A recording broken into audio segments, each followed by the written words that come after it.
मांग संख्या 40 या 45 पर बोलने का अवसर प्रदान किया। स्वायत्त शासन एवं वन विभाग पर सभी सदस्यों ने अपनी अपनी बात रखी।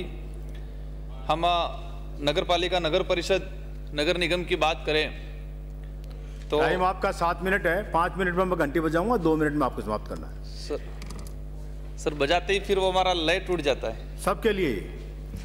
तो ये नगर पालिका की कई सदस्य मांग भी करते हैं। नगर पालिका खुलती भी है, खुलने के बाद की समस्या भी आती है, कई लोगों को फायदा भी होता है, कई लोगों को नुकसान भी होता है। नगर पालिका को लेके संविधान में प्रावधान है, इसके बाद कई अधिनियम आए, कई संशोधन हुए। जैसे कि हमारे आदिवासी बाहुल्य क्षेत्र के लिए बात करें, इससे पहले हमारे राजस्थान में पहली नगर पालिका माउंट आबू, और माउंट आबू पहली नगर पालिका 1864 के अंदर खुली। उस दौरान, आज़ादी के दौरान और आज का वक्त अगर देखें तो 1864 में वहाँ पर जो लोग थे, आज़ाद भारत के 1947 में वहाँ पर लोग थे, संविधान लागू हुआ तब लोग थे, और आज वो लोग नहीं है वहाँ पर। तो ये कई न कई जो स्थानीय जो लोग हैं उनके लिए घातक साबित होता है। ये हम माउंट आबू में देख सकते हैं। जैसे कि हमारे संविधान के अनुच्छेद 243 विशेषकर अनुसूचित क्षेत्र के लिए अगर बात की जाए तो संविधान के अनुच्छेद 243 ZC कहता है कि नगर पालिका, नगर परिषद अनुसूचित क्षेत्र में अवैध है। जैसे कि पंचायती राज एक्ट को लागू करने के लिए पेशा कानून आया, इसी तरह अनुसूचित क्षेत्र जहाँ 244 वन जो इलाका है उसमें नगर पालिका, नगर परिषद को गठन करने के लिए मेसा कानून लाना चाहिए। इसको लेके लंबे समय से मांग भी चल रही है, शायद लोकसभा में इसका चल भी रहा है। और बिना मेसा कानून के ही हमारे इलाके में नगर परिषद, नगर पालिका आई है, वो अवैध है। तो हम चाहेंगे मंत्री महोदय इसको देखें कि अनुसूचित क्षेत्र में किस तरह से नगर पालिकाएं संचालित हैं। नगर पालिका से अगर बात करें, आदिवासी बाहुल्य क्षेत्र में अधिकतर नुकसान हुआ है। हम लोग डिमांड तो कर लेते हैं, हो भी जाती है, लोगों को अच्छा लगता है, लेकिन नगर पालिका आई, उस क्षेत्र के अंदर जितने जो लोग रह रहे हैं, जो बिना की भूमि पे रह रहे हैं, जैसे नगर पालिका आई उन लोगों को अतिक्रमी माना जाता है। और ये सबसे बेस्ट अगर उदाहरण के तौर पे देखा जाए, अभी हमारे साथी ने बताया सिरोही की घटना। सिरोही में जो शिवगंज नगर पालिका है वो 1982 में बनी, 1952 में बनी, और उससे पहले से केसाजी भील करके व्यक्ति वहाँ रह रहा है। अभी वर्तमान में उनका पुत्र कुपाराम भील 40 वर्ष पुराना वहाँ पर पक्का मकान बना हुआ है, और 1980 के आसपास से उसका विद्युत कनेक्शन है। 2000 में कच्ची बस्ती नियमन के तहत उसको अधिशासी अधिकारी ने पट्टा दे दिया, लेकिन 2010 में राजनीतिक कारणों से नगर परिषद में झूठा प्रस्ताव लेके उस पट्टे को खारिज कर दिया गया।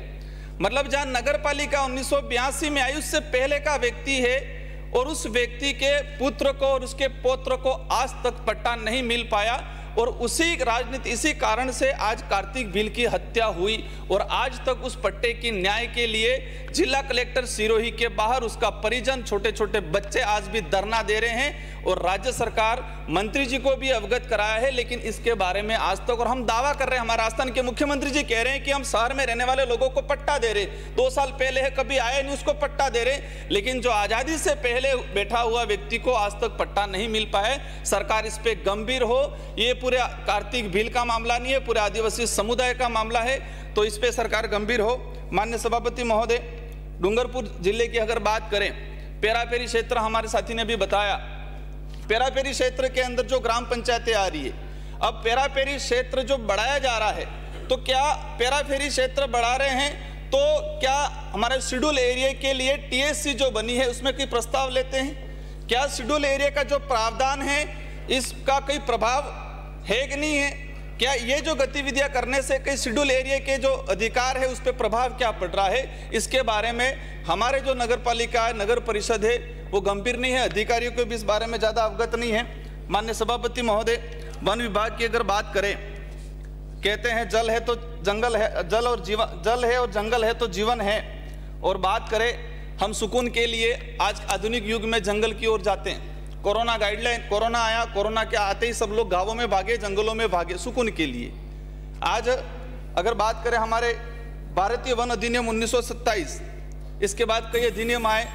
माननीय सभापति महोदय, इस बारे में मैं आपने घंटी बजा दी, मैं कहना चाहूँगा कि आदिवासी बाहुल्य क्षेत्र में जो ये 1927 जो अधिनियम जो आया, उसके बाद के अधिनियम को लेके रामकृपाल भगत वर्सेज बिहार 1959 एक जजमेंट आया और उसमें कहा गया कि ट्राइबल जो इलाका है उसमें फॉरेस्ट के जो नए जो अधिनियम आए हैं, नए जो कानून है, आप सीधे तरीके से लागू नहीं कर सकते।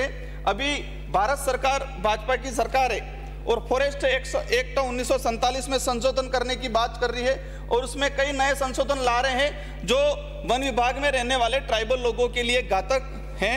माननीय सभापति महोदय, मैं एक बात बताना चाहूँगा, अभी वन विभाग के तहत जो भर्तियां है, शेड्यूल एरिया के अंदर जो भी भर्तियां होती है, उन भर्तियों में अलग से अधिसूचना जारी हुई है। पूर्व में मेरा क्वेश्चन लगा, मंत्री जी ने जवाब दिया कि कैडर नहीं बनाए, कैडर नहीं बनने की वजह से अनुसूचित क्षेत्र की अलग भर्तियां नहीं हुई, पदोन्नति नहीं हुई। लेकिन बाद में मुझे जानकारी मिली 2015 के अंदर अनुसूचित क्षेत्र की अलग भर्ती जारी की, 2020 के अंदर अलग भर्ती जारी की। बिना कैडर से भर्ती कैसे जारी कर दी?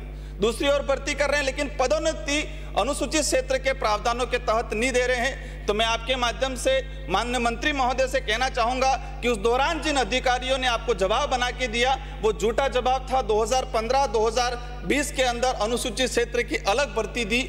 आपने कहा 2 महीनों के अंदर कैडर बना देंगे, इसके बाद पदोन्नति करेंगे। आपके जवाब के तीसरे दिन पदोन्नति की लिस्ट जारी कर दी और राजस्थान की कॉमन लिस्ट जारी की। अनुसूचित क्षेत्र के प्रावधानों के तहत पदोन्नति नहीं की गई है। तो इस तरह की जो गतिविधियां हो रही है, माननीय मंत्री महोदय, शेड्यूल एरिया के जो प्रावधान है उसको ध्यान में रखते हुए भर्ती और पदोन्नति में आप ध्यान दें। और अंत में यही कहना चाहूँगा, हमें जीवन बचाना है। कहते हैं आदिवासी समाज हमेशा जल, जंगल, जमीन के हक अधिकार की बात करता है।